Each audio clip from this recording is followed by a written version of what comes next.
وأصحابه أجمعين. اللهم صل على سيدنا محمد وعلى آل سيدنا محمد كما صليت على إبراهيم وعلى آل إبراهيم في العالمين إنك حميد مجيد. قال الله تبارك وتعالى في كلامه المجيد: أعوذ بالله من الشيطان الرجيم. بسم الله الرحمن الرحيم. إن يوم الفصل كان ميقاتا يوم ينفخ في الصور فتأتون أفواجا وفتحت السماء فكانت أبوابا وسيرت الجبال فكانت سرابا إن جهنم كانت مرصادا للطاغين مآبا لابثين فيها أحقابا لا يذوقون فيها بردا ولا شرابا إلا حميما وغساقا جزاء وفاقا إنهم كانوا لا يرجون حسابا وكذبوا بآياتنا كذابا وكل شيء أحصيناه كتابا فذوقوا فلن نزيدكم إلا عذابا. سورۃ النبأ میں اس سورت کا بنیادی مضمون جو ہے وہی اثبات قیامت، اثبات آخرت، احوال آخرت کے بارے میں ہے. ایسا کہ الحمدللہ آپ متعدد بار سن چکے اور پڑھ چکے ہیں کہ یہ مضامین جو ہیں، یہ مسائل جو ہیں، یہ انتہائی اہم اور بنیادی مسائل ہیں جن کے بغیر ایمان مکمل ہی نہیں ہوتا اور جن کے بغیر دارین میں نجات حاصل ہی نہیں ہو سکتی. مسئلہ توحید، مسئلہ نبوت و رسالت اور مسئلہ آخرت. اور مسئلہ آخرت پر خداوند قدوس نے قرآن پاک میں متعدد صورتوں میں بڑی تفصیل کے ساتھ ذکر فرمایا ہے. اس کی بنیادی وجہ یہ ہے کہ ایک تو جب تک آدمی کا آخرت کی زندگی پر ایمان نہ ہو وہ عمل صالح کر ہی نہیں سکتا اور نہ ہی اس کی اصلاح ہو سکتی. جب تک انسان کا ایمان آخرت کی زندگی پر نہ پختہ ہو، نہ یقین پختہ ہو، تو وہ کبھی آدمی صحیح راستے پہ چل ہی نہیں سکتا. تو اس لیے قرآن مقدس نے متعدد صورتوں میں قیامت کے بارے میں، احوال قیامت کے بارے میں، کیفیات کے بارے میں، قیامت کے قبل کے علامات کے بارے میں اور نفخہ اولا کے احوال کے بارے میں، نفخہ ثانیہ کے احوال کے بارے میں، اور پھر حشر نشر فیصلہ جزا سزا کے بارے میں بڑا مفصل بحث فرمایا. اور جس آدمی کا قیامت پر یقین پختہ ہو جائے اور جس کا اپنی موت اور موت کے بعد اٹھنے پہ یقین پختہ ہو جائے اور اللہ کے دربار میں پیشی پر یقین پختہ ہو جائے تو اس کے عمل خود بخود ٹھیک ہو جاتا. اس کے ہر عمل میں پھر وہ نظر ڈالتا ہے کہ میں یہ جو کام کر رہا ہوں کل اس سے میری آخرت خراب تو نہیں ہوگی. اس کی ہر بات پہ نظر ہوتی. اس لیے قرآن مقدس نے اس موضوع پر بڑی کھل کے بحث فرمائی. تو یہ سورۃ النبأ جو ہے یہ بھی قیامت کے بارے میں ہے. ابتدائی صورت میں اللہ تبارک و تعالی نے فرمایا، پہلی آیات کے اندر وہ سوال اور جواب کے اسلوب میں ہے، اور سوال اور جواب کا اسلوب جو ہے وہ بڑا دلوں میں اور دماغوں میں بیٹھنے والا ہوتا. اس لیے اللہ نے فرمایا کہ یہ کس بات میں سوال کرتے ہیں، اس خبر عظیم کے بارے میں اختلاف کرتے ہیں، یعنی اور خبر عظیم سے مراد کیا ہے؟ یوم قیامت. اللہ نے فرمایا جس بارے میں یہ جھگڑ رہے ہیں اور اختلاف کر رہے ہیں اور ایک دوسرے سے بطور استہزاء پوچھتے ہیں تو یہ عنقریب جان لیں گے. اور پھر فرمایا مؤکد طور پر کہ ثم کلا سیعلمون، یہ جان لیں گے جب ان پہ خود موت آئے گی، جب یہ قبر کی زندگی میں پہنچیں گے، جب عالم دنیا سے نکلیں گے اور عالم برزخ میں قدم رکھیں گے تو انہیں خود بخود پتہ لگ جائے گا کہ قیامت بھی حق ہے اور وہاں کا عذاب و جزا بھی حق. اور اس کے بعد پھر اللہ تبارک و تعالیٰ نے اپنی دلائل قدرت کا ذکر فرمایا تھا کہ الم نجعل الارض مہادا، کہ ہم نے زمین کو تمہارے لیے نہیں بچھونا بنا دیا. اور اس کے بعد فرمایا تھا الم نجعل الارض مہادا والجبال اوتادا، اور پہاڑوں کو ہم نے اس میں میخیں بنا کے جما دیا تھا کہ زمین حرکت نہ کرے. اور اس کے بعد پہاڑوں کا ذکر کرنے کے بعد اللہ پاک نے فرمایا وَخَلَقْنَاكُمْ أَزْوَاجًا، اور ہم نے تمہارے جوڑے جوڑے بنا دیے، یعنی مذکر بھی اور مؤنث بھی، مرد بھی اور عورتیں بھی۔ یہ ہر چیز میں اللہ تبارک و تعالیٰ نے تمہارے جوڑے بنائے، اور فرمایا وجعلنا نومکم سباتا، اور نیند کو بنایا تمہارے لیے راحت کا سبب اور ہر تکان کو قطع کرنے والی اور ختم کرنے والی۔ وجعلنا اللیل لباسا، اور رات کو ہم نے بنایا تمہارے لیے پردہ۔ وجعلنا النہار معاشا، اور دن کو روشن بنایا تمہارے کسب ارزاق کے لیے۔ وبنینا فوقکم سبعا شدادا، اور اس کے اوپر ہم نے 7 آسمان بنائے مضبوط۔ وجعلنا سراجا وہاجا، اور اس میں ہم نے رکھا چراغ دہکتا ہوا۔ وانزلنا من المعصرات ماء ثجاجا، اور پھر اتارا ہم نے بادلوں سے پانی پلٹ پڑنے والا۔ لنخرج به حبا ونباتا، تاکہ نکالیں ہم اس پانی سے تمہارے لیے روزی اور تمہارے لیے فواکہ اور سبزیاں۔ وجنات الفافا، اور بنائے ہم اس سے تمہارے لیے باغ جو بالکل ایک دوسرے میں جمع ہوں، مجتمع ہوں، یعنی گھنے ہوں۔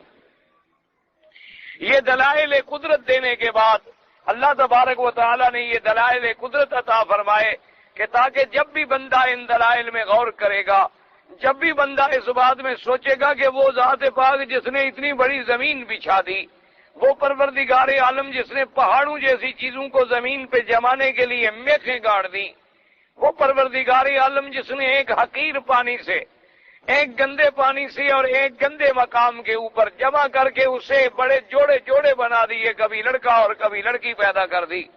ہر چیز کے اللہ تبارک و تعالی نے جوڑے بنا دیے۔ اور وہ پروردگار عالم جس نے انسان کی اور حیوان کی راحت کے لیے نیند بنا دی کہ جب بھی انسان تھکا ہے، مارا ہے، ایک ایسا وقت اللہ نے مقرر کر دیا کہ وہ وقت جب آتا ہے آدمی نیند کرنے پہ خود بخود مجبور ہو جاتا۔ اللہ تبارک و تعالی نے ہمارے لیے رات کا پردہ بنا دیا، اللہ نے ہمارے لیے کمانے کے لیے دن کو روشن فرما دیا۔ تو پروردگار عالم نے جب یہ دلائل ذکر فرمائے اور فرمایا کہ دیکھو پھر ہم ہواؤں کے ساتھ بادلوں کو اٹھاتے ہیں اور پھر بادلوں سے پانی ہم برساتے ہیں، پھر اسی پانی سے زمین میں آگے تیرے لیے کھیتیاں اگاتے ہیں اور سبزیاں اگاتے ہیں اور تیرے لیے باغیچے اگاتے ہیں۔ پانی بھی وہی ہے، زمین بھی وہی ہے، قطع ارض بھی وہی ہے، لیکن اس کے اندر ثمرات مختلف ہیں، باغات مختلف ہیں، پھل مختلف ہیں، ان کی شکلیں مختلف ہیں، ان کے پتے مختلف ہیں، ان کا طعم مختلف ہے، ان کا ذائقہ مختلف ہے، ان کے منافع اور فوائد مختلف ہیں۔ تو اللہ نے فرمایا کہ جب تم ان چیزوں پر یقین کے ساتھ نظر ڈالو تو کیا پھر بھی تمہیں کوئی شبہ ہے کہ وہ خدا ہمیں دوبارہ قبروں سے اٹھانے پر بھی قادر ہے؟ اس لیے اب اس آیات مبارک میں اس دلائل کے بعد فیصلہ فرمایا ان یوم الفصل کان میقاتا، کہ تحقیق وہ فصل جیسے پہلے پڑھ چکے ہیں، اجلت لیوم الفصل وما ادراک ما یوم الفصل۔ پہلے فصل کا معنی فیصلہ کرنا، یعنی اللہ پاک اس دن حق اور باطل میں فیصلہ فرما دیں گے۔ اللہ تبارک و تعالیٰ کذب اور صدق میں فیصلہ فرما دیں گے کہ مومنین کے لیے درجات ہوں گے جنت کے اعلیٰ اور مشرکین اور کافرین کے لیے درکات جہنم ہوں گے۔ اس لیے فرمایا کہ وہ فیصلے کا دن جو ہے وہ مقرر ہے، اس کا ایک وقت معین ہے، وہ اپنے وقت پہ آئے گا۔ ان یوم الفصل کان میقاتا یوم ينفخ فی الصور فتأتون افواجا، کہ جس دن پھونک ماری جائے گی سور میں اور تم آؤ گے جماعتیں جماعتیں بن کر۔ اب سور کے بارے میں سمجھیں، پہلے بھی الحمدللہ متعدد صورتوں میں آپ پڑھ چکے ہیں کہ اللہ تبارک و تعالیٰ نے ایک سور کہتے ہیں، یہ جیسے ایک بڑا سینگ ہوتا ہے۔ آپ نے دیکھا ہوگا یہ بعض لوگ بھیک مانگنے والے بھی سینگ میں اب آواز دیتے ہیں اور پھونکتے ہیں تو ایک آواز نکلتی ہے۔ یہ تو خیر دنیا کا ایک سمجھانے کے لیے مثال ہے، ورنہ وہ سور تو اتنا بڑا ہے کہ تمام اس کے اندر اتنے سوراخ ہیں کہ پوری دنیا کے عالم ارواح جتنے ارواح ہیں اتنی اس کے اندر سوراخ ہے، اتنی بڑی چیز ہے۔ اور اللہ کا ایک فرشتہ اس پہ مقرر ہے، اس کو جب اللہ تبارک و تعالی حکم دیں گے تو وہ اس سور میں پھونکیں گے۔ اور اس سور کی کیفیات جو ہیں علماء نے فرمایا کہ 3 قرآن پاک میں آیا ہے، 3 جگہ سور کا ذکر، لیکن نص قطعی کے ساتھ جو بات ثابت ہے وہ یہ ہے کہ دراصل وہ 2 جو ہیں ایک ہی کا نام ہے۔ ایک نفخہ فضا، ایک نفخہ صعق اور ایک نفخہ بعث۔ اصل میں فضا اور صعق جو ہے وہ ایک ہے، یعنی دو سور پھونکے جائیں گے۔ ایک سور پھونکنے سے تو یہ ہوگا کہ جو کچھ بھی اس وقت عالم میں موجود ہوگا سب فنا ہو جائے، تمام چیزیں جو ہیں وہ درہم برہم ہو جائیں گی اور ہر چیز پہ ہلاکت آ جائے۔ اور اس سور کے بعد پھر دوبارہ سور جب پھونکا جائے گا تو پھر تمام اللہ کی مخلوق جو ہے وہ زبانوں سے نکل اپنے قبروں سے نکل کے اور زمین سے نکل کے کھڑی ہو جائے۔ تو یہ دو سور ہوں گے، ایک نفخہ صعق اور ایک نفخہ بعث۔ اور یہ بھی ذکر آیا ہے روایات کے اندر کہ ان دونوں کے درمیان کی مدت جو ہے وہ تقریباً 40 سال کا وقفہ ہوگا۔ اور اسی لیے فرماتے ہیں کہ جب وہ سور پھونکا جائے گا اور پھر تم نکل کے، اس کا مطلب یہ ہے کہ یہ نفخہ ثانیہ کا ذکر ہے، کیونکہ پہلے نفخے پر تو سب نے مر جانا ہے اور ختم ہو جانا ہے اور ہلاک ہو جانا ہے، اور اس نفخے کے بعد اللہ نے فرمایا فَتَأْتُونَ أَفْوَاجًا، تم آؤ گے جماعتیں جماعتیں بن کر۔ تو اس کا مطلب ہے کہ یہ نفخہ ثانیہ کا ذکر ہے کہ جب دوبارہ سور پھونکا جائے گا تو تم قبروں سے نکل کر جماعتیں بن کے آؤ گے۔ اب جماعتیں بن کے مانا کیا ہے؟ علماء کرام نے اس کے اندر بہت سارے روایات احادیث مبارک کا ذکر فرمایا۔ ایک حدیث مبارک میں تو آتا ہے کہ اس سے مراد یہ ہوگا کہ ہر امت جو ہے وہ اپنے نبی کے ساتھ آئے گی میدان حشر میں، اور یوم ندعو کل اناس بامامہم، اور اسی طرح قرآن پاک نے فرمایا فَكَيْفَ إِذَا جِئْنَا مِن كُلِّ أُمَّةٍ بِشَهِيدٍ وَجِئْنَا بِكَ عَلَىٰ هَٰؤُلَاءِ شَهِيدًا۔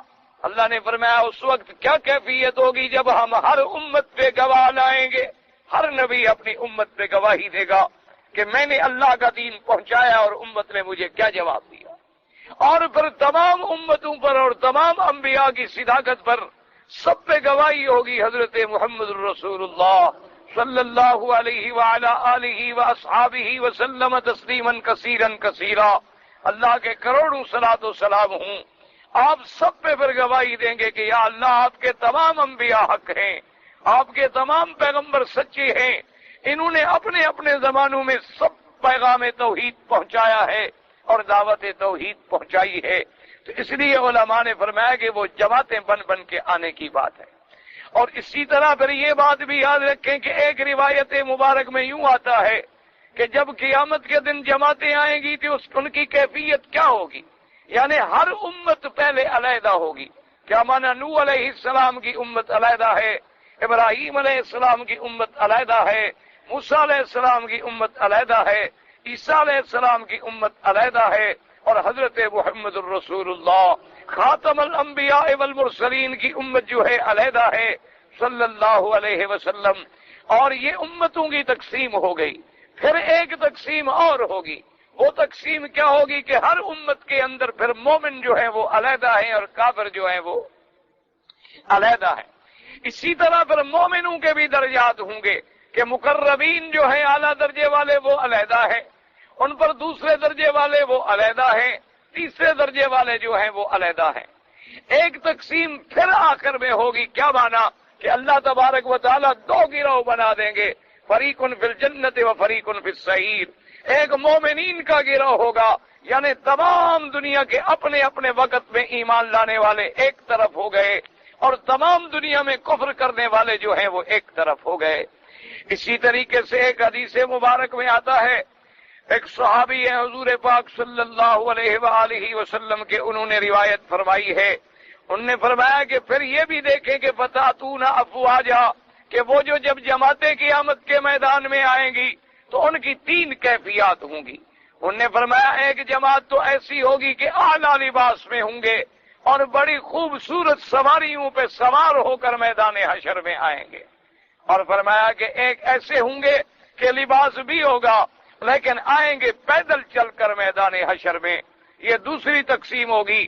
اور فرمایا ایک گروہ ایسا ہوگا جن کو سروں کے بل گھسیٹا جائے گا اور گھسیٹ کے میدان حشر میں لایا جائے گا۔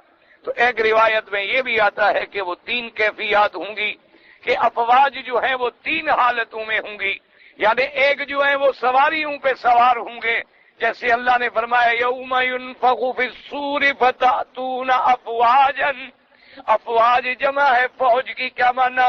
جتھے کے جتھے، جماعتوں کی جماعتیں، جھنڈ کے جھنڈ بن کے آئیں گے۔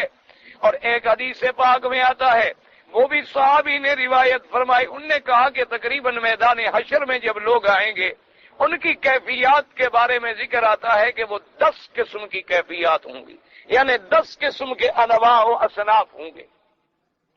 حضور پاک نے فرمایا کہ ایک صنف ایسی ہوگی کہ وہ جب میدان حشر میں آئیں گے تو کل قردتی، وہ بندروں کی شکل میں ہوں گے۔ اور فرمایا ایک قسم ایسی ہوگی جو خنزیر کی شکل میں لائے جائیں گے۔ حضور صلی اللہ علیہ وسلم نے فرمایا کہ بعض اصناف ایسے بھی ہوں گے کہ جن کو اللہ تبارک و تعالی قیامت والے دن بھی بندروں کی شکل میں کھڑا کر دیں گے۔ اور فرمایا وہ کون لوگ ہیں؟ فرمایا وہ قطات ہیں جو چغل خور ہیں، لوگوں میں چغلیاں کھاتے رہتے ہیں، اس کے خلاف، اس کے خلاف، اس کے خلاف، ان کو اللہ تبارک و تعالی یہ سزا دیں گے۔ اور اسی طرح آیا کہ خنزیر کی شکل میں وہ آئیں گے کہ جو حرام کھانے والے ہیں، کہ رشوت ملتی ہے تو کھا رہے ہیں، سود ملتا ہے تو کھا رہے ہیں، لوگوں کو دھوکہ دے کر ان کے مال حاصل کر کے کھانے والے جو حرام پہ پلنے والے ہیں۔ کیونکہ خنزیر بھی ایک ایسا نجس العین جانور ہے کہ جو بلا بھی آتی ہے وہ بھی ہڑپ کرتا ہے، اور اس کے نزدیک بھی کسی اچھے اور برے کی کوئی تمیز نہیں ہوتی۔ اور اسی طرح حضور پاک نے فرمایا کہ ایک گروہ ایسا آئے گا کہ ان کی زبانیں سینوں پہ نکلی ہوئی ہوں گی، اور ان سے ایسی بدبودار مادہ بہ رہا ہوگا کہ وہ پورے میدان حشر والے اس بدبو سے تنگ آ جائیں گے۔ اور فرمایا یہ میری وہ لوگ ہوں گے ہر امت کے جو بڑے بڑے واعظ تھے، بڑے بڑے قصہ گو تھے، اور بڑے بڑے تقریریں کرنے والے تھے، لیکن لوگوں کو تقریر کرتے تھے اور خود عمل نہیں کرتے تھے۔ لوگوں کو دعوت دیتے تھے اعمال صالحہ کی، اور ان کے اپنے اعمال جو ہیں ان سے شیطان بھی شرماتا تھا۔ اور میں لوگوں کو تو کہتے تھے لیکن خود ان ہدایات پر، امر بالمعروف اور نہی عن المنکر پہ عمل نہیں کرتے تھے۔ ان کو اس کیفیت میں لایا جائے گا۔ اور اسی طرح حضور پاک صلی اللہ علیہ وسلم نے فرمایا کہ کچھ لوگ ایسے ہوں گے جن کو اس عالم میں لایا جائے گا کہ ان کے بدن پر گندک کے قسم کے لباس ہوں گے، اور وہ ان کے بدن سے اور ان کے چمڑوں سے بالکل چمٹے ہوئے ہوں گے۔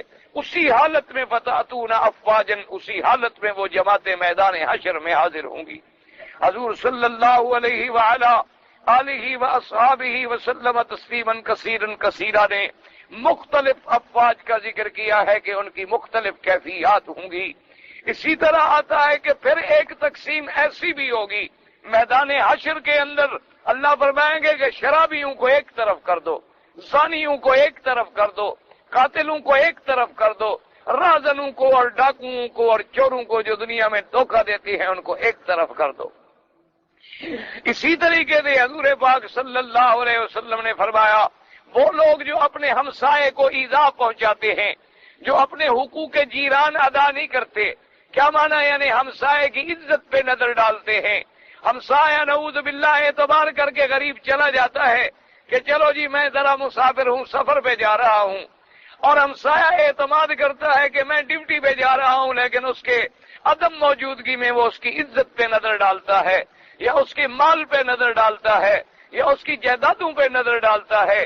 اللہ تبارک و تعالی نے فرمایا ان کو بھی اس طرح الٹا چلا کے لایا جائے گا تاکہ دنیا کو پتہ چلے کہ یہ وہ آدمی ہے جس نے اپنے جیران کو سزا پہنچائی، جس نے اپنے ہمسائے کو تکلیف پہنچائی ہے۔ اس لیے میرے آقا نے فرمایا کہ حدیث پاک میں آتا ہے، حضور صلی اللہ علیہ وسلم فرماتے ہیں کہ حضرت جبریل علیہ السلام نے مجھے جار کے بارے میں اور حقوق جار کے بارے میں اتنی دفعہ اللہ کی طرف سے حکم سنایا ہے، اتنی دفعہ وصیت کی ہے کہ مجھے تو یہ بھی خطرہ ہو گیا کہ شاید کبھی ایسا نہ ہو کہ ہمسائے کو بھی وراثت میں شریک کر دیا جائے۔ یعنی ہمسائے کے اتنے بڑے حقوق ہیں۔ اس لیے حدیث پاک میں آتا ہے اللہ کے ہاں سب سے بڑا مبغوض آدمی وہ ہوتا ہے، اللہ کے ہاں سب سے بڑا ذلیل اور گندا آدمی وہ ہوتا ہے جو اپنے ہمسائے کی بیوی کے ساتھ عشق لڑائے اور بری نظر رکھے۔ کیونکہ اب قریب رہنے والے کو اللہ معاف کرے بڑے مواقع ہوتے ہیں، ایک دور والے آدمی کو تو پتہ نہیں ہوتا کہ اس گھر کا آدمی کب جاتا ہے کب آتا ہے، لیکن ہمسائے کے سامنے تو پوری ہسٹری ہوتی ہے۔ اس لیے اس کی ذمہ داری ہوتی ہے کہ وہ ہمسائے کی حفاظت کرے، اس کی عزت کی حفاظت کرے، اس کے مال کی حفاظت کرے، اس کے عرض کی حفاظت کرے، بجائے حفاظت کرنے کے اگر اس نے اس کی عزت کو تاکا ہے تو وہ اللہ کے ہاں سب سے زیادہ مبغوض ہوتا ہے۔ تو اب علماء کرام فرماتی ہیں کہ قرآن مقدس نے تو ایک جملہ بیان فرما دیا، ایک علی سبیل الاجمال ایک بات کا ذکر فرما دیا، چونکہ سنت اللہ ہے، اللہ تبارک و تعالیٰ کی سنت ہے اپنے کلام کے اندر کہ قرآن مقدس میں جب بھی بات آئے گی ایک جامع معنی کامل مکمل بات ہوگی، باقی تفصیلات جو ہوتی ہیں یا تو وہ ہمیں ملے گی سنت رسول اللہ میں صلی اللہ علیہ وعلی آلہ واصحابہ وسلم تسلیما کثیرا کثیرا۔ قرآن پاک ایک اجمالی طور پہ حکم دیتا ہے، تفصیل پر سنت پہ ہوتی ہے۔ قرآن پاک ایک جنرل آرڈر ایشو کر دیتا ہے، باقی تفاصیل جو ہے پھر ہمیں حضور پاک کے فرامین میں ملتی ہے۔ تو یہاں بھی قرآن نے فرما دیا یوم ینفخ فی الصور، کہ جس دن اس سور میں پھونکا جائے گا فتاتون افواجا، اور یہاں لفظ بھی آیا فتاتون افواجا، یعنی فا جو ہے تعقیب کے لیے ہوتی ہے کہ نفخہ سور یعنی نفخہ ثانیہ، یاد رکھیں کیونکہ نفخہ اولا جو ہوگا فصائق من فی السماوات ومن فی الارض الا من شاء اللہ ثم نفخ فیہ اخری فاذا هم قیام ینظرون۔ اللہ نے فرمایا کہ جب دوبارہ نفخ سور ہوگا تو تم کھڑے ہو جاؤ گے اللہ کی دربار میں، اللہ تبارک و تعالیٰ کی دربار میں۔ اور یہ بھی یاد رکھیں کہ انسان جب پیدا ہوتا ہے ماں کے پیٹ سے تو بغیر کسی لباس کے، بغیر کسی کپڑے کے، بغیر کسی قمیض کے، بالکل بیچارہ یعنی بالکل عریہ حالت میں پیدا ہوتا ہے جیسے خالی ہاتھ آیا ہے۔ اور اسی طرح جب انسان مرتا ہے تو یہ بھی اللہ کا احسان ہے کہ چلو اسے دو چادریں کفن کی تو ڈال دی جاتی ہیں، لیکن پھر بھی وہ خالی ہاتھ جاتا ہے۔ اور اسی طرح جب وہ قبروں سے اٹھائے جائیں گے حفاتن عراتا، اللہ نے فرمایا کہ قبروں سے جب کھڑے ہوں گے تو پھر بھی اسی حال میں ہوں گے کہ نہ پاؤں میں جوتا ہوگا، نہ کوئی لباس ہوگا، نہ کوئی چیز ہوگی، یعنی پہلی کیفیت یہ ہوگی، پھر اللہ پاک سب کو لباس بھی عطا فرمائیں گے۔ اسی لیے حضور پاک نے فرمایا، حدیث پاک میں آتا ہے کہ سب سے پہلے لباس جو ملے گا وہ سیدنا ابراہیم الخلیل علیہ السلام کو ملے گا، یعنی قبروں سے اٹھانے کے بعد سب سے پہلے جنت کی پوشاک جو پہنائی جائے گی، سب سے پہلا جو حلہ من حلل الجنہ آئے گا وہ سیدنا ابراہیم الخلیل علیہ السلام والتسلیم، امام الموحدین، اللہ تبارک و تعالیٰ کے کروڑوں ان پہ صلاۃ و سلام ہوں، جنہوں نے توحید کا سب سے بڑا حق ادا کیا اور اللہ کی توحید کے لیے بڑے ابتلاءات میں آئے اور برداشت کیے۔ حتیٰ کہ صحابہ نے پوچھا یا رسول اللہ صلی اللہ علیہ وسلم کہ سیدنا ابراہیم الخلیل کو آپ سے بھی پہلے جوڑا پہنایا جائے گا؟ حضور نے فرمایا کہ ہاں، اور سیدنا ابراہیم کو مجھ سے بھی پہلے پہنایا جائے گا، اس لیے کہ اللہ کی توحید کے لیے جب ان کو آگ میں ڈالا گیا تھا تو ان کا لباس اتارا گیا تھا، تو اللہ تبارک و تعالیٰ وہ بدلہ دیں گے آج حشر والے دن کہ تمام انبیاء اور رسولوں میں سب سے پہلا جوڑا جو ہے وہ سیدنا ابراہیم الخلیل کو ملے گا علیہ الصلاۃ والتسلیم۔ تو اس لیے علماء فرماتے ہیں کہ یاد رکھیں کہ یہ تمام کیفیات جو قرآن میں آئی ہیں، مثلا یہاں آیا فتأتون افواجا، اور کہیں آیا فَإِذَا هُمْ قِيَامٌ يَنظُرُونَ، اور کہیں آیا یوم ندعو کل اناس بإمامہم، اور کہیں آیا فَكَيْفَ إِذَا جِئْنَا مِنْ كُلِّ أُمَّةٍ بِشَهِيدٍ وَجِئْنَا بِكَ عَلَى هَؤُلَاءِ شَهِيدًا۔ تو اللہ کے قرآن نے جتنی آیتیں فرمائی ہیں یہ سب پر حق ہیں۔ وجہ کیا ہے کہ قیامت کا دن اتنی بڑا ہوگا، قیامت کا دن اتنی عظیم ہوگا کہ اس کے اندر احوال مختلفہ ہوں گے کہ آدمی قبروں سے نکلیں گے، پھر بالکل عریاں ہوں گے، پھر ان کو میدان حشر میں لایا جائے گا، پھر میدان حشر کی کئی کیفیات ہوں گی۔ جیسے آج بھی آپ دیکھیں کہ دنیا کے اندر جو مجرم ہوتے ہیں، اللہ معاف فرمائے، یا جو طغات ہوتے ہیں، جو مفسدین فی الارض ہوتے ہیں، جو باغی ہوتے ہیں، ان کے ساتھ اس دنیا میں بھی تو کئی مراحل آتے ہیں۔ پہلے ان کو پکڑا جاتا ہے، پھر انہیں تھانوں پہ رکھا جاتا ہے، پھر ان کی تحقیق و تفتیش ہوتی ہے، پھر انہیں کچی جیلوں میں رکھا جاتا ہے، پھر ان کو مقدمات کی پیشیوں میں لایا جاتا ہے، پھر عدالتوں کے قریب جیلوں میں رکھا جاتا ہے، بعض لوگوں کو لوہے کے پنجرے بنا کے عدالتوں کو بلایا جاتا ہے، تو یہاں بھی کیفیات مختلف ہوتی ہیں، اس لیے ہر مجرم پہ مختلف احوال گزرتے ہیں، تو وہاں بھی مجرمین پہ اور کافرین پہ مختلف احوال گزریں گے۔ اس لیے اللہ نے فرمایا کہ جس کا تم انکار کرتے ہو دیکھو دیر کتنی لگے گی۔ یوم ينفخ في الصور فتأتون افواجا وفتحت السماء فكانت ابوابا، اور کھول دیے جائیں گے آسمان اور ہو جائیں گے دروازے۔ کیا معنی سمجھیے، ورنہ تو آسمان میں دروازے تو اب بھی ہیں، آسمان میں تو دروازے اب بھی موجود ہیں، اللہ تبارک و تعالیٰ کے حکم کے بغیر وہ نہیں کھلتے ہیں، ورنہ آسمانوں کے دروازوں کے بارے میں قرآن پاک میں موجود ہے کہ لا تفتح لهم ابواب السماء ولا يدخلون الجنہ۔ اللہ نے فرمایا کسی کافر مشرک مجرم کے لیے آسمان کے دروازے نہیں کھلیں گے اور نہ وہ جنت میں داخل ہوں گے۔ آپ اس شک میں نہ پڑیں گے جی دیکھو اب تو کافر چاند پہ پہنچ گئے، وہ چاند تو آسمان سے بہت نیچے ہے، قرآن آسمان کی باتیں کر رہا ہے۔ چاند وغیرہ جو ہیں، یہ سیارات وغیرہ جو ہیں جتنے، یہ تو بہت نیچے ہیں آسمانوں سے، ان کا آسمانوں کے ساتھ کوئی مسئلہ ہی نہیں ہے، آسمانوں کا دروازہ کسی کے لیے کھل ہی نہیں سکتا ہے۔ اور یہ جتنی ترقی کر چکے ہیں ابھی تک تو ان کو یہ بھی سمجھ نہیں آیا کہ آسمان ہے کیا، اس لیے کبھی یہ کہتے ہیں کہ جی بس یہ ہمیں دور ہونے کی وجہ سے ایک نیلگوں فضا نظر آتی ہے ورنہ آسمان کوئی نہیں، اور کبھی کہتے ہیں کہ نہیں آسمان تو ہے لیکن ابھی تک یہ پتہ نہیں کہ وہ زمین سے کتنی دور ہے، اور کبھی کچھ کہتے ہیں کہ جی نہیں چاند اور سورج چکر لگا رہے ہیں، کبھی کہتے ہیں نہیں جی نہیں زمین چکر لگا رہی ہے، کبھی کہتے ہیں کہ نہیں جناب دونوں چیزیں چکر لگا رہی، چاند سورج کا بھی اپنا ایک مدار ہے اور زمین کا بھی اپنا ایک مدار ہے۔ تو بہرحال یہ ساری چیزیں جو ہیں ان کی تحقیق کچھ بھی نہیں ہے اللہ کے قرآن کے سامنے۔ اللہ کا فیصلہ جو ہے وہ اتنا سچا ہے، اتنا برحق ہے۔ یہ تو افسوس اور بدقسمتی کی بات ہے کہ آج مسلمان ہر جگہ اللہ کے قرآن کو چھوڑ کے ذلیل اور خوار ہو چکا ہے۔ اسی لیے جیسے کہ علامہ نے فرمایا تھا، اللہ اس کی قبر پہ رحمت کرے، اس نے کہا وہ معزز سے زمانے میں مسلمان ہو کر اور ہم خوار ہیں آج تارک قرآن ہو کر، کہ ہم کیوں آج ذلیل ہیں کہ ہم نے اللہ کے قرآن کو چھوڑ دیا ہے۔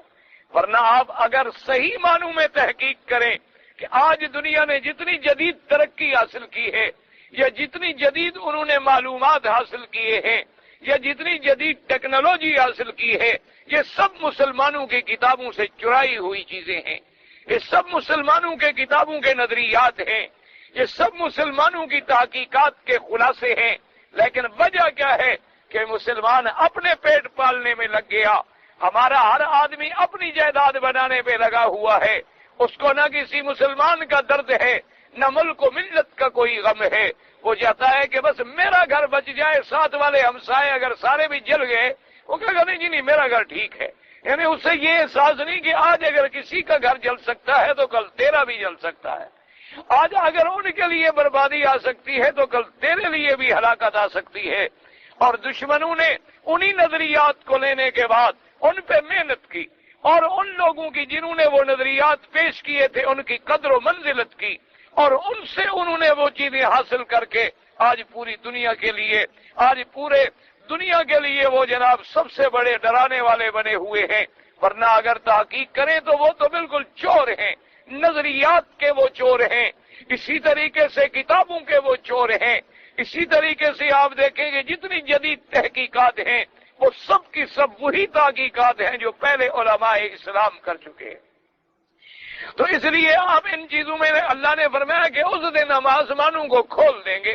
کیا مانا قرآن نے ایک جگہ فَفَتَحْنَا أَبْوَابَ السَّمَاءِ بِمَاءٍ مُنْهَمِرٍ وَفَجَّرْنَا الْأَرْضَ عُيُونًا فَالْتَقَى الْمَاءُ عَلَىٰ أَمْرٍ قَدْ قُدِرَ۔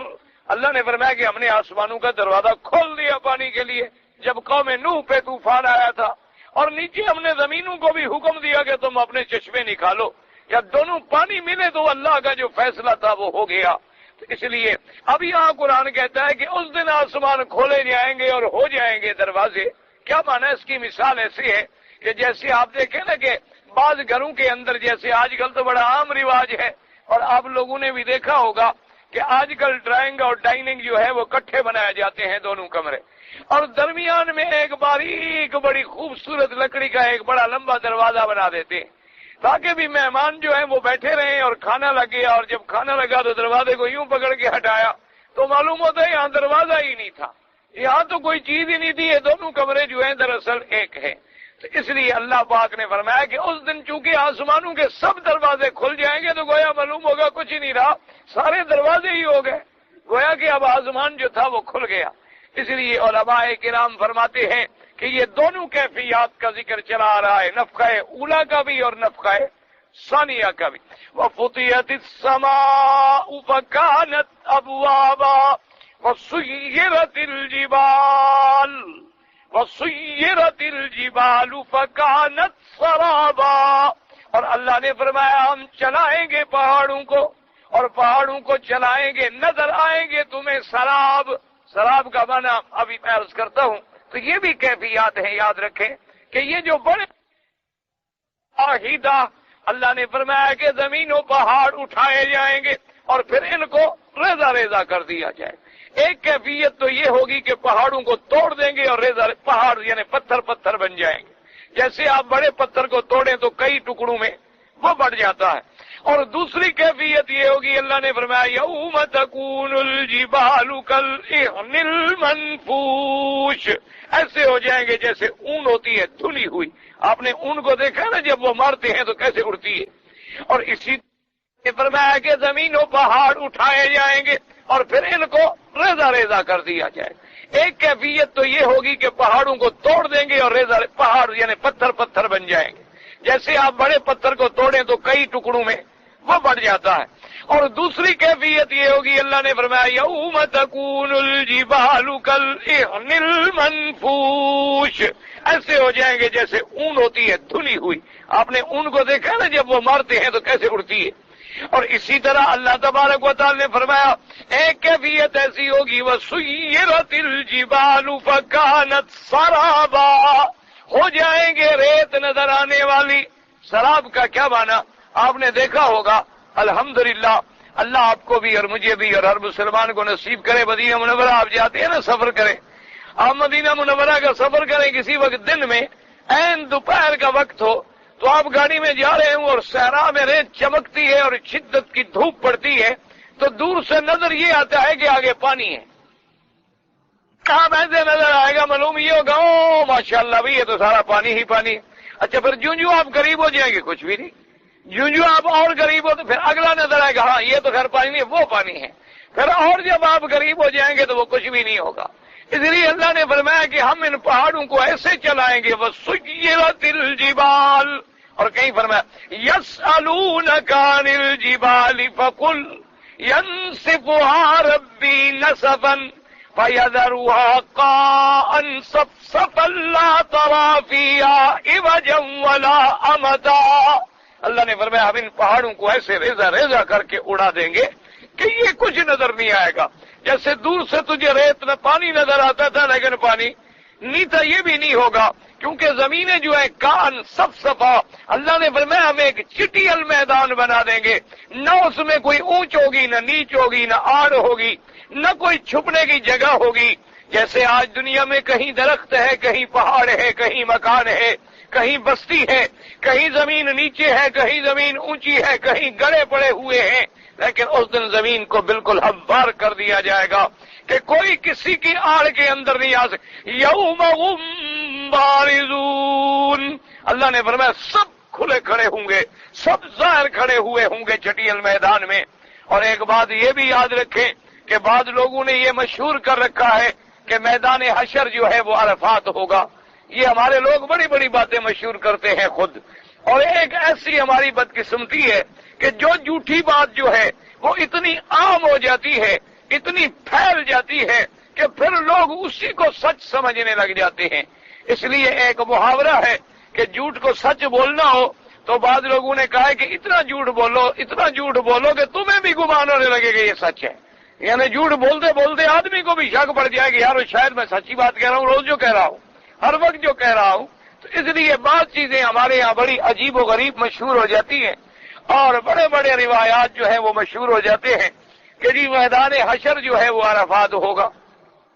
اسی طریقے سے جیسے کئی لوگ آ جاتے ہیں کہ جی یہ ہجرت کا راستہ جو ہے، جب حضور پاک نے ہجرت فرمائی اور آپ نے جب جبل ثور میں آپ نے جس غار میں قیام فرمایا، کئی اچھے خاصے سمجھدار لوگ آگے پوچھتے ہیں، کہتے ہیں جی وہاں ایک پتھر ہے ایسے انسان کی شکل میں نظر آتا ہے، ہم نے سنا ہے کہ وہاں ایک کافر تھا وہ تاک لگا کے بیٹھا ہوا تھا اور حضور صلی اللہ علیہ وسلم کو نقصان پہنچانے کے لیے، تو جب حضور وہاں سے گزرے تو وہ پتھر بن گیا۔ یہ کوئی حقیقت کی بات نہیں ہے، کیونکہ اگر تاک لگا کے بیٹھنے کا مطلب یہ کہ کافروں کو پہلے پتا تھا کہ حضور نے وہاں جانا ہے، حالانکہ حضور صلی اللہ علیہ وسلم وہاں تشریف لے گئے اور کافر آپ کے پاؤں کے نشان ڈھونڈتے ڈھونڈتے وہاں پہنچے ہیں۔ ان کو پہلے سے کوئی علم نہیں تھا کہ وہ تاک لگا کے بیٹھتے، نہ ہی ان کو پہلے سے کوئی علم تھا کہ آج رات ہی حضور پاک صلی اللہ علیہ وسلم تشریف لے جائیں گے۔ تو یہ باتیں جو ہیں بس لوگوں میں مشہور ہو جاتی ہیں۔ کسی جگہ مثلاً دیکھیں آپ پانی ایک آدمی ایسے کوئی پتھر میں لکیر آ جائے، کہتے ہیں جی حضرت علی نے پاؤں رکھا تھا یہ چشمہ چل رہا ہے۔ ایسے لوگ بڑی بڑی عجیب عجیب باتیں بناتے ہیں۔ بہرحال یہ سب باتیں جو ہیں بنی بنائی ہیں۔ اصل یاد رکھیں صحیح روایات مبارک سے جو ثابت ہوتا ہے وہ یہی بات ثابت ہوتی ہے کہ میدان حشر جو ہے وہ شام ہوگا۔ میدان حشر جو ہے شام یعنی بیت المقدس کا علاقہ ہوگا، اور اسی کی تائید وہ ساری حدیثیں کرتی ہیں کہ حضور پاک صلی اللہ علیہ وسلم نے فرمایا کہ قیامت کے آنے سے پہلے یاجوج ماجوج بھی آئیں گے، دجال بھی آئے گا اور عیسیٰ علیہ السلام بھی نازل ہوں گے، لیکن یاد رکھیں دجال پہلے آئے گا، یاجوج ماجوج بعد میں نکلیں گے۔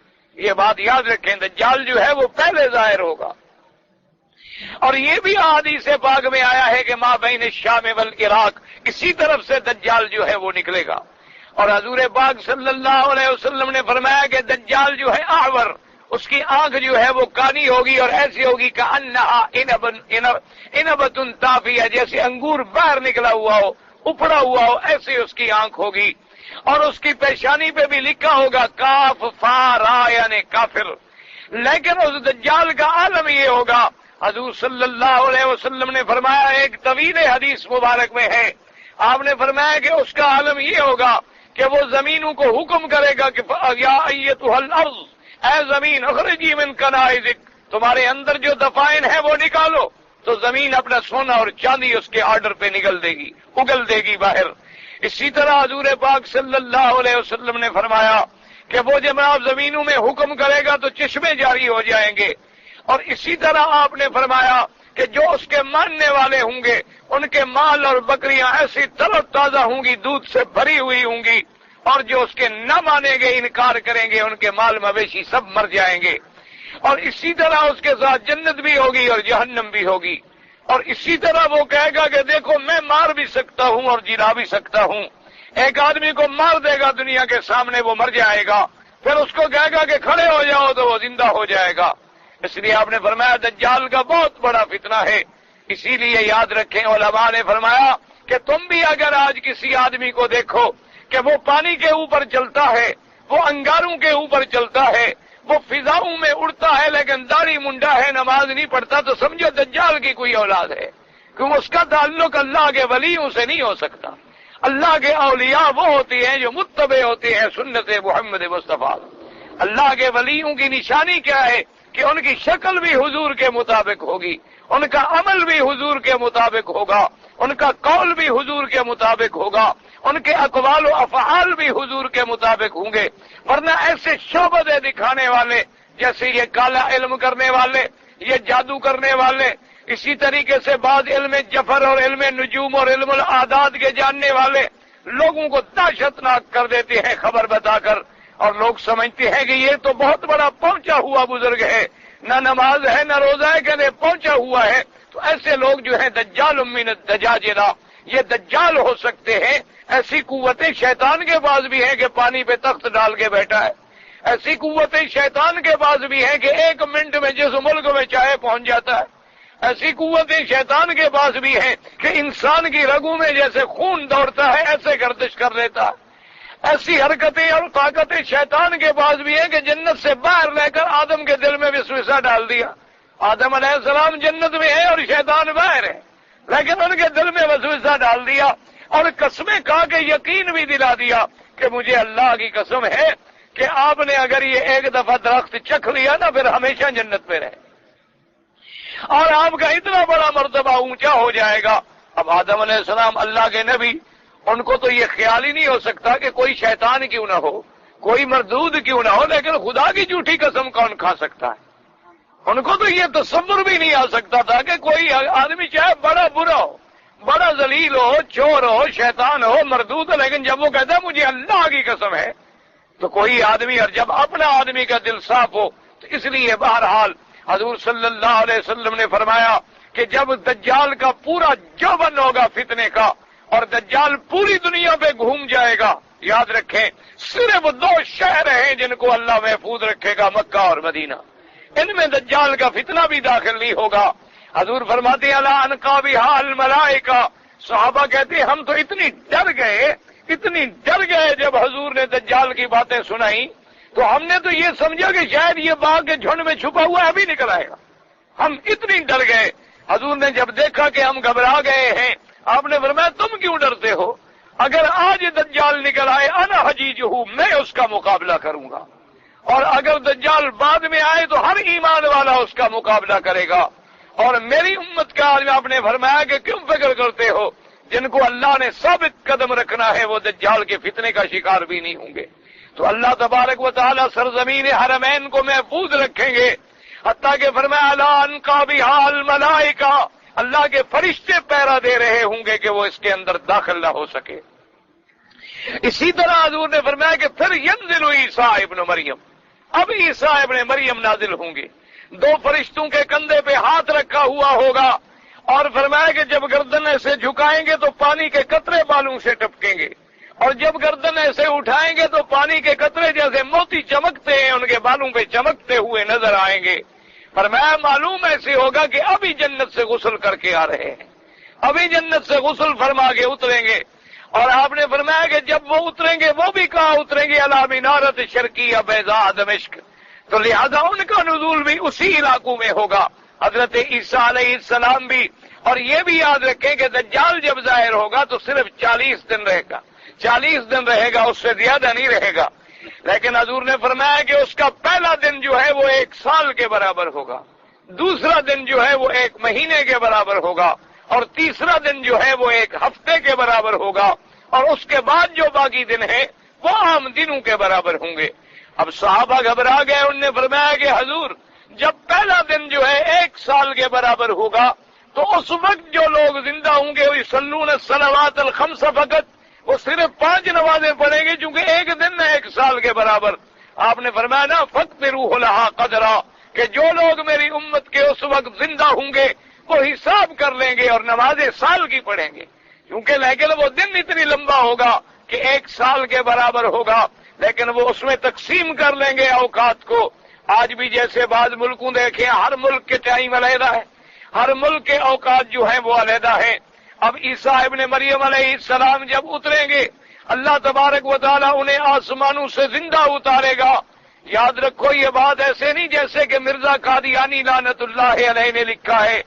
یہ مرزا قادیانی جس نے دعویٰ نبوت کیا اور ارتداد کی شکل میں مر گیا، اس بدبخت نے لکھا ہے کہ وہ دجال جو ہے ان نے لکھا ہے عیسیٰ علیہ السلام کے بارے میں بھی کہ عیسیٰ علیہ السلام فوت ہو گئے ہیں اور ان کی قبر کشمیر میں ہے. یہ بالکل جھوٹی بات ہے. عیسیٰ علیہ السلام آسمانوں پہ زندہ ہے.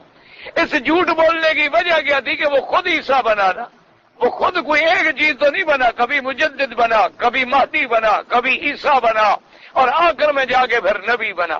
اور اس کے بعد تو وہ اتنی ترقی کر گیا نعوذ باللہ کہ اس نے کہا اب تو میرا درجہ نبوت سے بھی آگے چلا گیا ہے. تو بہرحال عیسیٰ علیہ السلام کا نزول جو ہے وہ بھی اسی طرف ہوگا، اور عیسیٰ علیہ السلام ہی یقتل الدجال، آپ آ کر دجال کو قتل کریں گے. اور قتل کہاں کریں گے؟ فی باب لد، کہ حضرت عیسیٰ علیہ السلام اسے ڈھونڈتے جا کے باب لد میں پکڑیں گے. باب لد جو ہے وہ بھی بیت المقدس کا ایک علاقہ ہے، اب بھی وہ جگہ اسی نام سے مشہور ہے. اسی جگہ جا کر حضرت عیسیٰ علیہ السلام جو ہے اس کو قتل کر دیں گے اور پھر دنیا میں راحت و سکون ہوگا. لیکن اسی زمانے میں ابھی عیسیٰ علیہ السلام موجود ہوں گے کہ یاجوج و ماجوج کو نکلنے کا وقت آ جائے.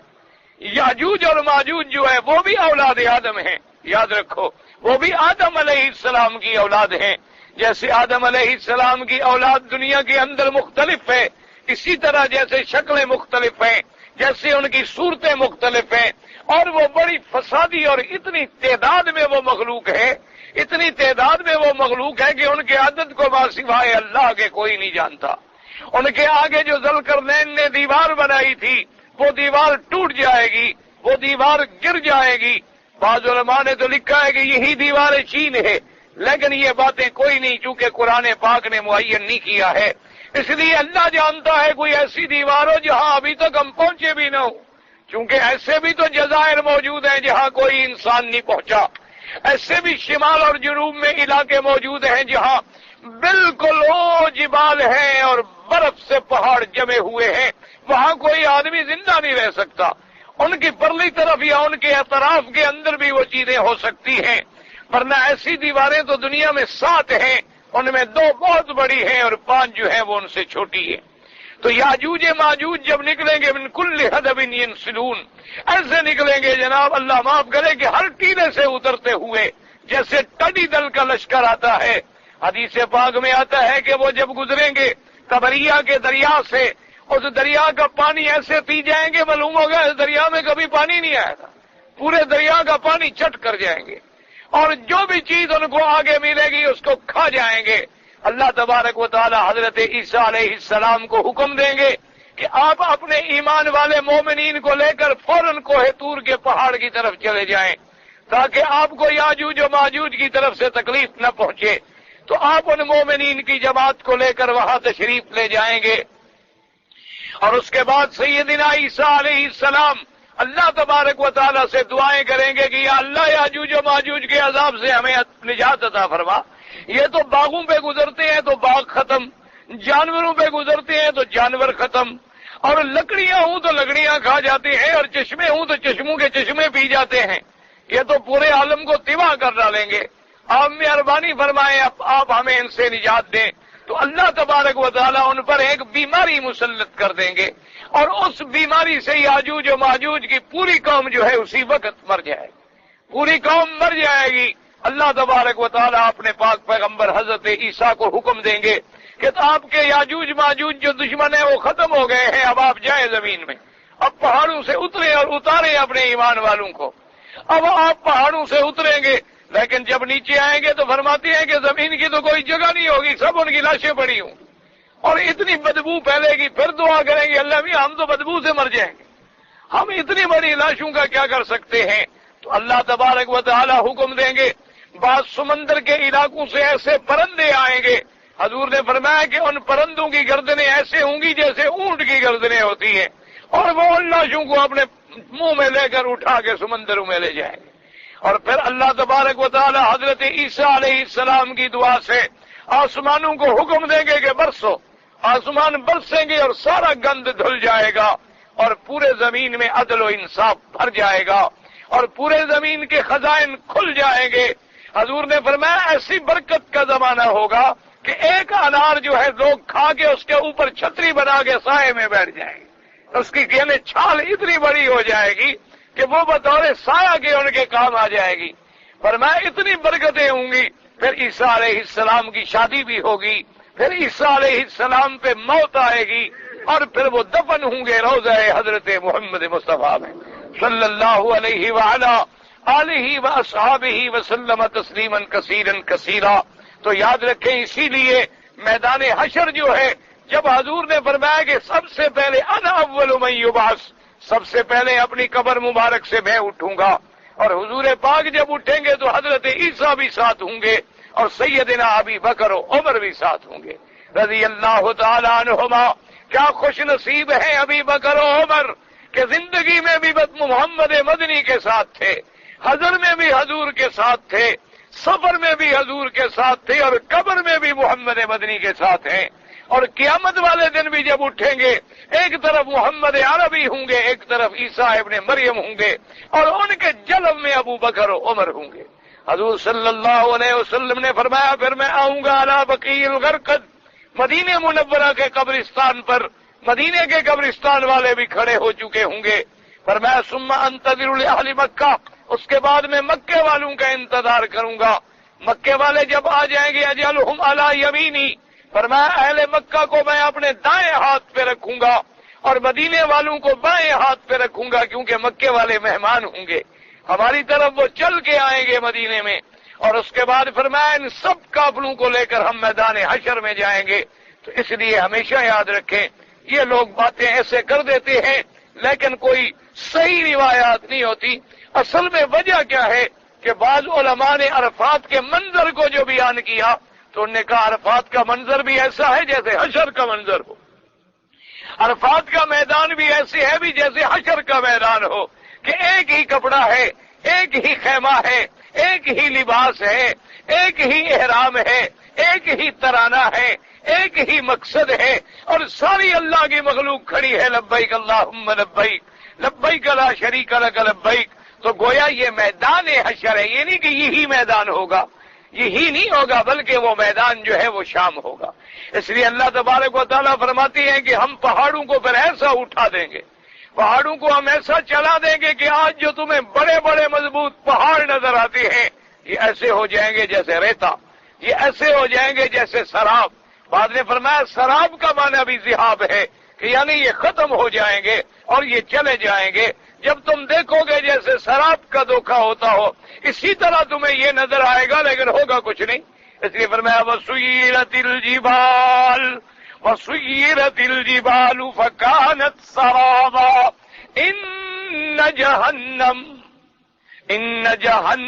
کانت مرصادا۔ اللہ نے فرمایا تحقیق جہنم ہے تاک میں، مرصاد ماننا وہ جگہ جہاں بیٹھ کے کسی دشمن کی تاک لگائی جائے، انتظار کی جائے کہ آئے اور پکڑے۔ اس لیے فرمایا اب اس کا مطلب یہ ہے کہ اللہ نے جو جہنم پر فرشتے مقرر کیے ہیں عذاب دینے کے لیے وہ اسی انتظار میں ہیں، اسی تاک میں کھڑے ہیں کہ کافر آئیں اور ان کو جہنم میں ہم دھکیلیں۔ اور بعد نے کہا وہ جہنم بھی چونکہ اللہ قادر ہے کہ جہنم کی آگ کو سمجھنے کی قوت دے دیں، بولنے کی قوت دے دیں، پہچاننے کی قوت دے دیں۔ جو خدا ایک چمڑے کو بلوانے پہ قادر ہے، جو خدا بند قدوس ایک چیونٹی کو زبان دینے پہ قادر ہے، جو خدا بند قدوس پرندوں کو زبان دینے پہ قادر ہے، وہ خدا بند قدوس چاہے تو آگ کو بھی زبان دے سکتے ہیں۔ اس لیے فرمایا اور بعد میں فرمایا کہ ان جہنم کانت مرصادا۔ کیا مانا انہوں نے فرمایا کہ جہنم سے پہلے جو ہے پلسرات ہے، اور پلسرات پر چوکیاں ہوں گی، اللہ کے فرشتے بیٹھے ہوں گے۔ مومن جن کو جنت کے پروانے ملیں گے وہ تو اپنا کارڈ دکھا کے گزر جائیں گے اللہ کی رحمت سے، اور جن کو اللہ تبارک و تعالیٰ وہ کارڈ نہیں دیں گے اور کافر ہوں گے اور مشرک ہوں گے، جن کی موت علی الکفر آئی ہوگی ان کو کوئی کارڈ وارڈ نہیں ملے گا، اور ان کے لیے پھر وہ فرشتے عذاب جو ہے ان کو وہیں سے گھسیٹیں گے اور جہنم میں ڈال دیں گے۔ اس لیے کہ پل صراط کا گزرنا جو ہے وہ بھی اتنا مشکل ہے کہ ماں سوائے اللہ کی رحمت کے آسان نہیں ہو سکتا، جس پہ اللہ تبارک و تعالیٰ رحمت فرما دیں گے۔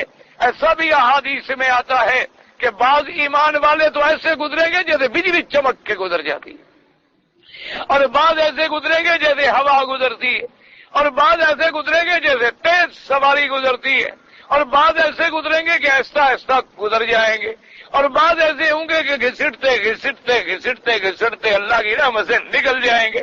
درجات ہوں گے مومنین کے، اور بعض ایسے ہوں گے اللہ پاک، اور لیکن کافر جو ہے اس کے لیے اندھیرا چھا جائے گا، اس کے لیے کوئی راستہ نہیں ہوگا کہ وہ عبور کر سکے۔ اس لیے فرمایا ان جہنم کانت مرصادا۔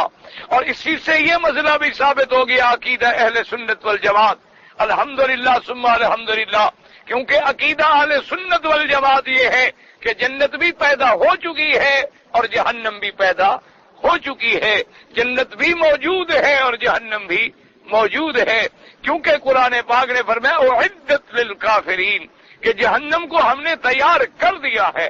تو اس لیے باقی یہ کافروں کا یہ کہنا یا انگریزوں کا یہ کہنا جی کہ وہ جنت جہنم کہاں ہے، ہم نے بڑی دنیا ڈھونڈ نکالی ہے، زمین کے گرد ہم نے چکر لگا لیے ہیں، چاند میں ہم پہنچ گئے ہیں، لیکن ہمیں تو کہیں جنت جہنم نہیں نظر آئی۔ تو یہ ان کا جہالت ہے، یہ ان کی عصبیت اور تعصب ہے، ورنہ تو ایسے اللہ کے زمین کے ایسے اب آپ دیکھ لیں، مثلا سورج ہے، سورج کا کرہ جو ہے 12,000 میل زمین سے بڑا ہے۔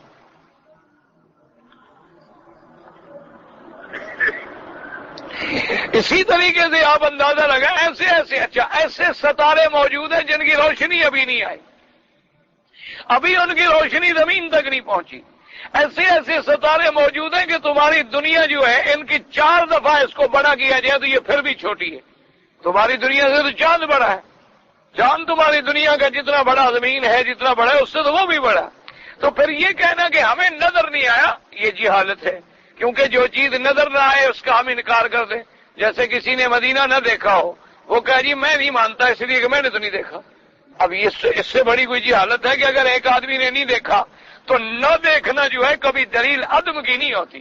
جیسے آپ روزانہ پھول سونگھتے ہیں، کبھی خوشبو کو آپ نے نہیں دیکھا، آپ چل پھر رہے ہیں، روح آپ کے اندر موجود ہے، لیکن کبھی آپ نے روح کو بھی نہیں دیکھا۔ تو اس لیے یہ ان کا کہنا، تو عقیدہ اہل سنت والجماعت جو ہے وہ حق ہے کہ جنت بھی مخلوق ہے اور جہنم بھی مخلوق ہے۔ اللہ پاک ہمیں جہنم سے بچائے اور اپنی رحمت سے جنت نصیب فرمائے۔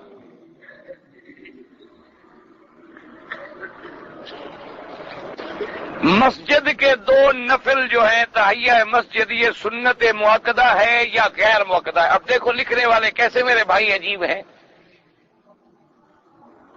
وہ جیسے کہ ریڈیو میں سن رہا تھا، جیسے وہ کوئی کہہ رہے تھے کہ آج یوم پاکستان کا دن ہے، آج یوم پاکستان کا، میں نے کہا اتنے بڑے جاہل لوگوں کو ریڈیو پہ بٹھایا جاتا ہے۔ بھئی یوم کہہ رہے ہو تو آگے دن نہ کہو، دن کہہ رہے ہو تو یوم نہ کہو، یا کہو یوم پاکستان ہے یا پاکستان کی آزادی کا دن ہے۔ دن کا معنی بھی یوم اور یوم کا معنی بھی، لیکن آگے بیچارے ہوتے ہیں مٹر دے کر پڑے ہوئے، کیونکہ امتحان تو پاس کیا انہوں نے ریفلوں کے زور پر، کوئی کتابیں تو نہیں پڑھی، اس لیے ان غریبوں کو کیا پتا کہ یوم کیا بلا ہے۔ وہ تو اتنی عربی سمجھتے ہیں نا، کسی نے کہا حاجی مویا، اس نے کہا بڑا افسوس ہے، انا للہ۔ اچھا حاجی مر گیا، اس نے سمجھا پانی بیچتے تھے نا پہلے زمانے میں، حاجی مویا بھی پانی لوگے پانی لوگے، وہ بیچارے ٹین اٹھا کے بیچا کرتے تھے۔ تو کسی نے سنا تو نے کہا اچھا حاجی مویا، پھر اس نے کہا حاجی، انا للہ، بھائی حاجی تو مر رہے ہیں سارے بیچارے، حالانکہ وہ پانی بیچ رہا ہے، وہ حاجیوں کو مار رہے ہیں۔ اس لیے اللہ تبارک و تعالی رحمت کرے۔ تو بہرحال بھئی تم خود لکھ رہے ہو نفل، جب نفل لکھ رہے ہو تو وہ سنت کیسے موقدہ غیر موقدہ بن گئی؟ کوئی عقل کی بات سوچو۔ بھئی تم نے خود تو لکھ دیا ہے 2 رکعت نفل، جب نفل ہو گئی تو پھر سنت موقدہ غیر موقدہ کیسے بن گئی؟ بات ہی ختم ہو گئی کہ تحیت المسجد جو ہے نفل ہے اور سنت ہے، تو لازمی بات ہے کہ سنت غیر موقدہ ہے۔ باقی اللہ تبارک و تعالیٰ آپ کو بھی مجھے بھی پڑھنے کی توفیق دے۔ پہلے نفل بھی خود لکھ دیا ہے، جب اتنا لکھ دیا ہے تو اگلی بات پوچھنے کی تمہیں ضرورت ہی نہیں۔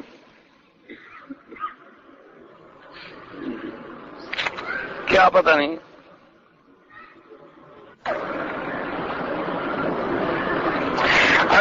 عورت نماز میں سینے پر ہاتھ باندھتی ہے اور اس کے بعد جناب کہتا ہے بعد نماز میں اماموں کے پیچھے پڑھتا ہوں اور رکوع سجود میں زیادہ دیر لگا دیتے ہیں، یہاں کے امام تو زیادہ دیر نہیں لگاتے، یہ تو بالکل سنت کے مطابق پڑھاتے ہیں۔ اور بہرحال کم سے کم 3 دفعہ سبحان ربی الاعلی، سبحان ربی الاعلی، سبحان ربی الاعلی، 5 دفعہ کہے، 7 دفعہ کہے، 11 دفعہ کہے، لیکن اگر امام ہو تو اس کو زیادہ لمبا نہیں کہنا چاہیے، اس لیے کہ اس کے پیچھے بوڑھے بھی ہوتے ہیں، بیمار بھی ہوتے ہیں، عورتیں بھی ہوتی ہیں، بچے بھی ہوتے ہیں۔ الحمدللہ جیسے بہرحال اگر کوئی امام ہے آپ اس کو سمجھا دیں، نصیحت کر دیں کہ یہ غلط ہے کہ 7 بار سے زیادہ نہیں پڑھنا چاہیے، جتنا زیادہ پڑھو۔ ان باتوں ان اماموں کو تم سمجھاؤ، مجھے کیا پتا تمہیں کون سا ایسا امام ٹکر گیا جس تمہارے لیے نماز بڑی مشکل ہو گئی، تو اس کو آپ منت کرو، اس کو کہو بھی میرے لیے نماز بڑی مشکل ہے یار، تھوڑا سجدہ جلدی کیا کرو۔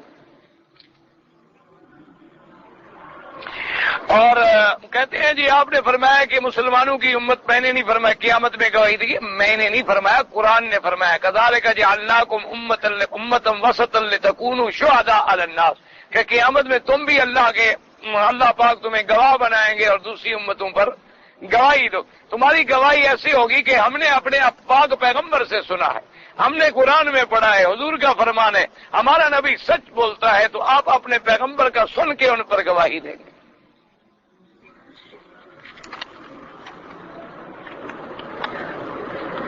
اگر امام کوئی سجدے کی صورت پڑھا رہا ہے, مقتدی سجدہ ہونے کے بعد شامل ہوا, پھر اس پر سجدہ نہیں, سجدہ تو کر چکا ہو. اگر پہلے شامل ہوا تو امام کے ساتھ سجدہ کرے. اگر امام سجدہ کر چکا ہے, آپ بعد میں شامل ہوئے, اب آپ نے سجدہ تھوڑا کرنا ہے. میں اپنی زکوٰۃ کا پیسہ جو ہے اپنے نابالغ بھائی اور بہنیں ہیں ان پر خرچ کر, اگر بھائی بہنیں غریب ہیں بالکل خرچ کرو, ان کو دے سکتے ہو زکوٰۃ.